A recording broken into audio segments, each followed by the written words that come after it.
പുരോഹിതൻ വഴിമാറി കടന്നു പോകുമ്പോൾ ശമര്യൻ കണ്ടിട്ടും കാണാതെ പോകുന്നില്ല. ശമര്യൻ കണ്ടിട്ട് അരികിൽ വരികയാണ്. ലേവ്യൻ കണ്ടിട്ട് മാറിക്കടന്നുപോയി. പുരോഹിതൻ കണ്ടിട്ട് മാറിക്കടന്നുപോയി. ഈ ലോകത്തിലെ ഒരു മാനുഷിക സമ്പ്രദായങ്ങളും എന്നെ വിടുവിക്കാൻ കഴിയാതിരിക്കുമ്പോൾ, ഒരു മത സംവിധാനങ്ങൾക്കും എന്നെ രക്ഷിക്കാൻ കഴിയാതിരിക്കുന്നു. എന്നെ രക്ഷിക്കുന്നു, എന്നെ വിടുവിക്കുന്നു. ഏത് മനുഷ്യനെ പ്രകാശിക്കും? സത്യ വെളിച്ചമായ യേശുവേ, ഞങ്ങളതേക്ക് നന്ദി പറയുന്നു.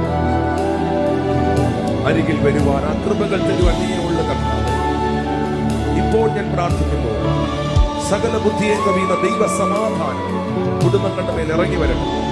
ഞാൻ ഈ ലൈവിൽ കാണുന്ന എന്റെ പ്രിയപ്പെട്ടവരോട് പറയുന്നു, നിങ്ങൾ ആർക്കും ഒരു ബാധ്യതയാകാൻ യേശു അനുവദിക്കത്തില്ല. എന്നും നിങ്ങൾ തല കുനിക്കാൻ ദൈവം അനുവദിക്കത്തില്ല.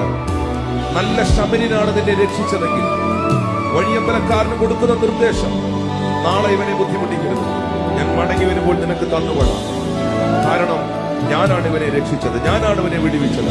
ഇവൻ ആർക്കും ഒരു ബാധ്യതയാകാൻ, ഒരു ബുദ്ധിമുട്ടാകാൻ ഞാൻ അനുവദിക്കത്തില്ലെന്നാണ് പറഞ്ഞതെങ്കിൽ, ഈ വരുന്ന ദിവസങ്ങളിൽ ശക്തമേറിയ ദൈവീക കരുതലുകൾ, നിങ്ങളുടെ ജീവിതത്തോടുള്ള ബന്ധത്തിൽ അതിശക്തമേറിയ കരുതലുകൾ പരിശുദ്ധാത്മാവിനാൽ സംഭവിക്കണം. സൗഖ്യങ്ങൾ ഉണ്ടാകട്ടെ, ദൈവിക സമാധാനം ഉണ്ടാകട്ടെ.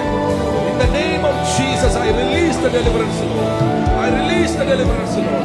കർത്താവ്, ഇവരെത്ര മുറിഞ്ഞിട്ടുണ്ടോ, ഇവരെത്ര റിജക്ഷൻ അനുഭവിച്ചിട്ടുണ്ടോ, ഇവരെത്രയധികം പെയിനിലൂടെ കടന്നു പോയിട്ടുണ്ടോ, അത്രയും അധികം എണ്ണ, അത്രയും അധികം വീഞ്ഞ്, ഇവരുടെ മേളിലേക്ക് ഇത് പകൽ പകർന്നു നിന്റെ സന്തോഷം, നിന്റെ ആനന്ദം കൊണ്ട് നിറച്ച